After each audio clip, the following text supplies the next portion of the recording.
उपराष्ट्रपति चुनाव से पहले आज संसद परिसर में होगी भाजपा सांसदों की कार्यशाला। प्रधानमंत्री नरेंद्र मोदी कार्यशाला की बैठक में होंगे शामिल। 9 सितंबर को होने हैं चुनाव।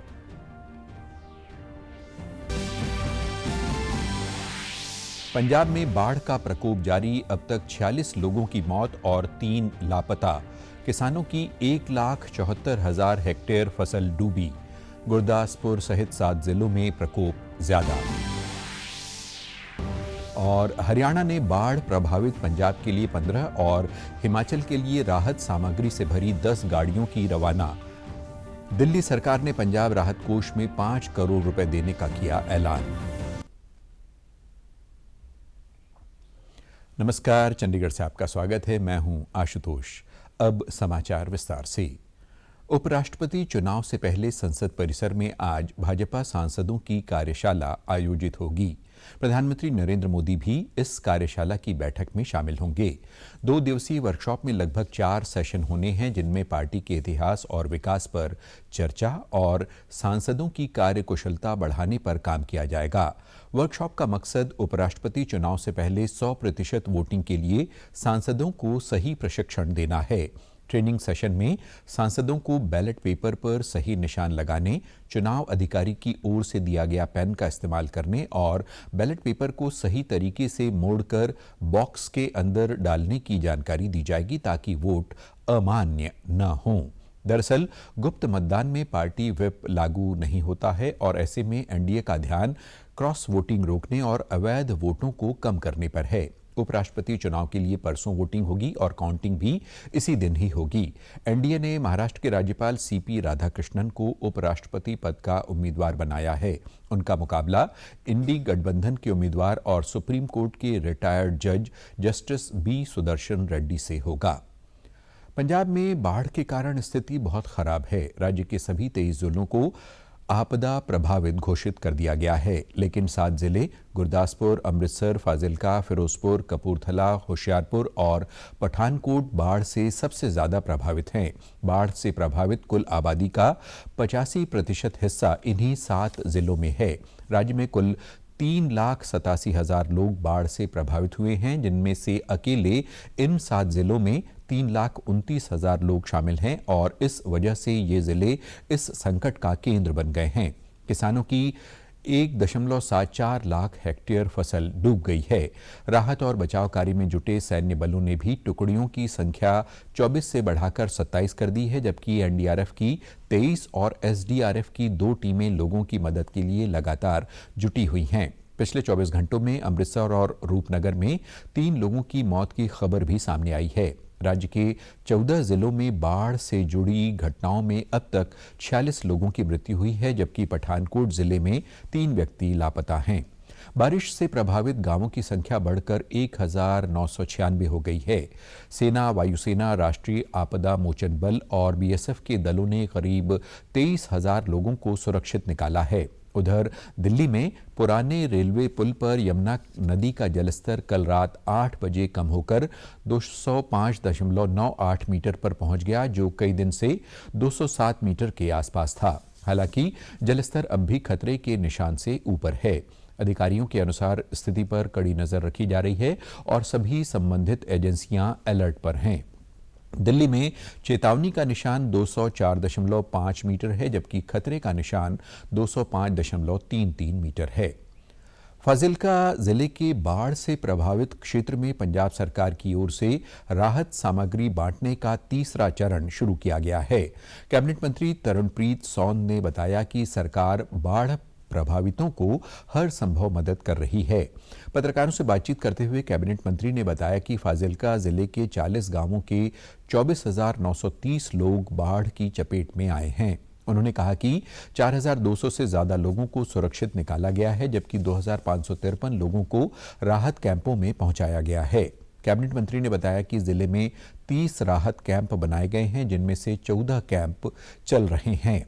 बचाव कार्यों में एनडीआरएफ की 4, सेना की 2 और बीएसएफ की 1 टीम लगी हुई है। उन्होंने ये भी बताया कि जरूरतमंदों को 8,600 राशन किट, 5,000 बोरियों से ज्यादा पशु फीड और 3,700 से ज्यादा तिरपाल मुहैया करवाई गई है।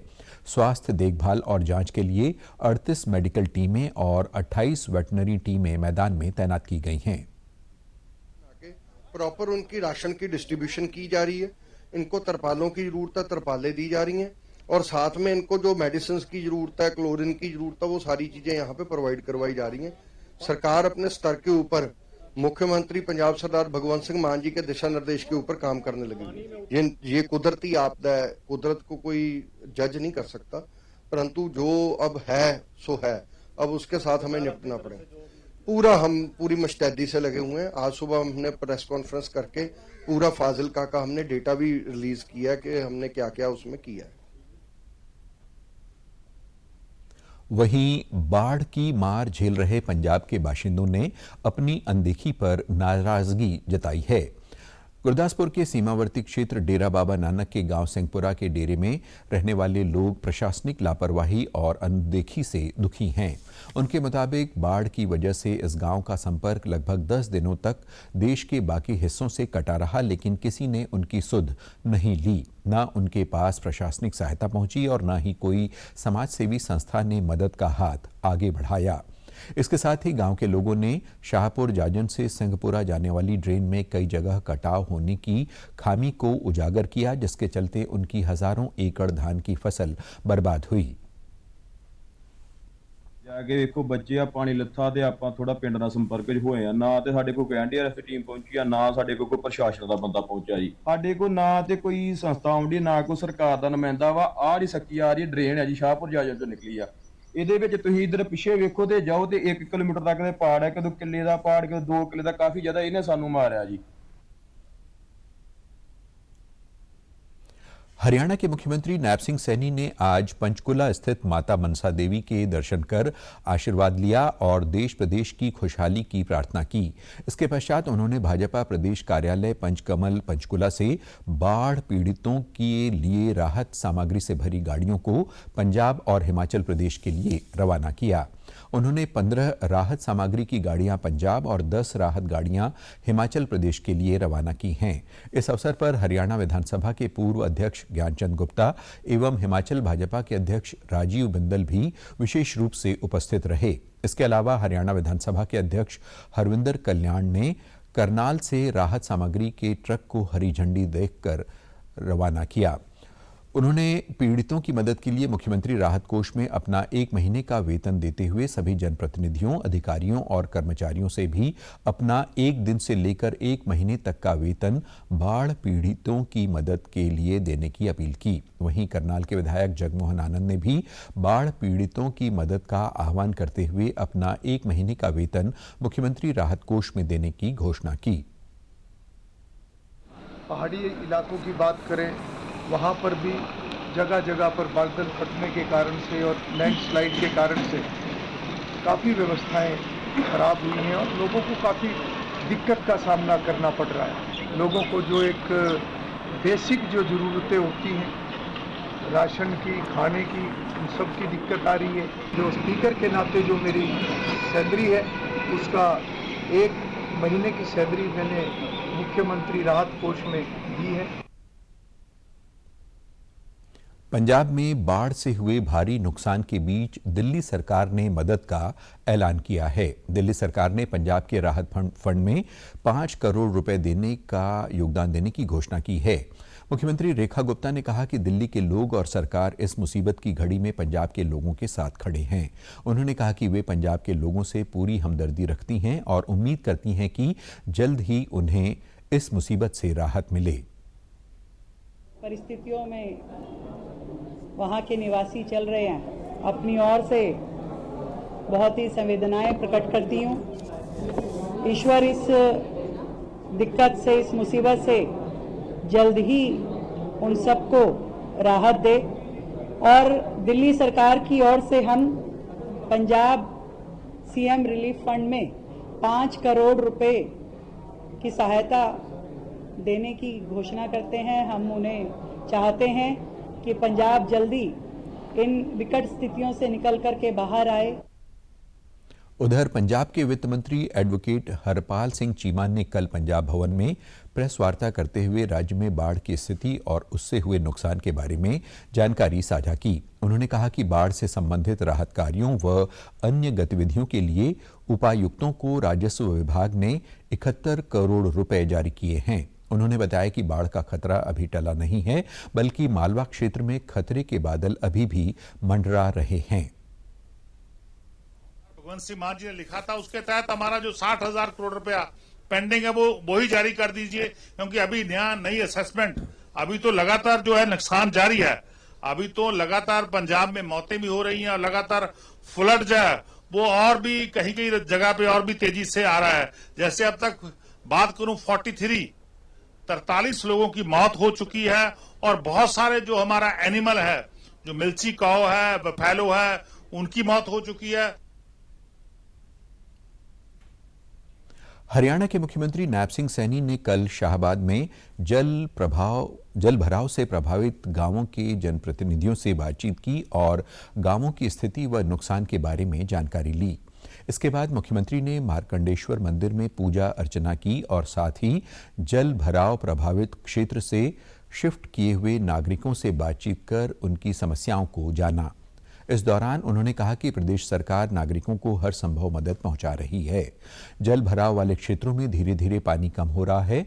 पहाड़ों से आए ज्यादा पानी से प्रदेश के करीब 3000 गांव प्रभावित हुए हैं। इन गांवों में फसल और अन्य नुकसान की भरपाई के लिए प्रदेश सरकार ने ई क्षतिपूर्ति पोर्टल खोला हुआ है। अब तक 1,69,738 किसानों ने 9,96,701 एकड़ फसल के नुकसान का आवेदन किया है। पंजाब के अंदर भी पानी का जल भराव का बड़ा भयंकर वो स्थिति पैदा हुई है। हमारा जो लो लाइन एरिया है, उस लो लाइन एरिया के अंदर भी पानी भरा हुआ है। हम अधिकारी हमारे लगे हुए हैं, हमारी सरकार पूर्ण तत्परता से काम कर रही है। हमने पोर्टल भी खोला है, क्योंकि जो फसल ज़्यादा पानी के कारण वो खराबे की तरफ गई है। 1,68,000 हमारे किसानों ने अपनी भूमि का रजिस्ट्रेशन उसके ऊपर कराया है। देश में स्टार्टअप को प्रोत्साहित करने के लिए चंडीगढ़ यूनिवर्सिटी ने कैंपस टैंक नामक एक नई पहल शुरू की। इसका उद्देश्य देश भर के युवाओं को ऐसा मंच प्रदान करना है जहां पर वे अपने विचार को स्टार्टअप में बदल सकेंगे। इस पहल के तहत युवाओं को मार्गदर्शन, निवेश और नेटवर्किंग के अवसर भी मिलेंगे। केंद्रीय मंत्री डॉक्टर जितेंद्र सिंह ने नई दिल्ली में चंडीगढ़ यूनिवर्सिटी के चांसलर और राज्यसभा सदस्य सतनाम सिंह संधू के साथ मिलकर इस योजना की शुरुआत की। सतनाम सिंह संधू ने कहा कि ये पहल प्रधानमंत्री नरेंद्र मोदी ने स्टार्टअप मिशन से प्रेरित है। उन्होंने बताया कि कैंपस टैंक में 6 मिलियन अमेरिकी डॉलर की फंडिंग और बहुत सारी मेंटरशिप उपलब्ध है। उन्होंने कहा कि इसके पहले सीजन में ही 20,000 युवा उद्यमियों ने पंजीकरण करवाई है और 600 स्टार्टअप पहले ही पंजीकृत हो चुके हैं। उन्होंने पहले ही सत्र में 1,000 स्टार्टअप को साथ लेकर आना है। और इसके फिनोमिनल रिस्पांस है। आज तक का सबसे अच्छा रिस्पांस हमें प्राप्त हुआ है।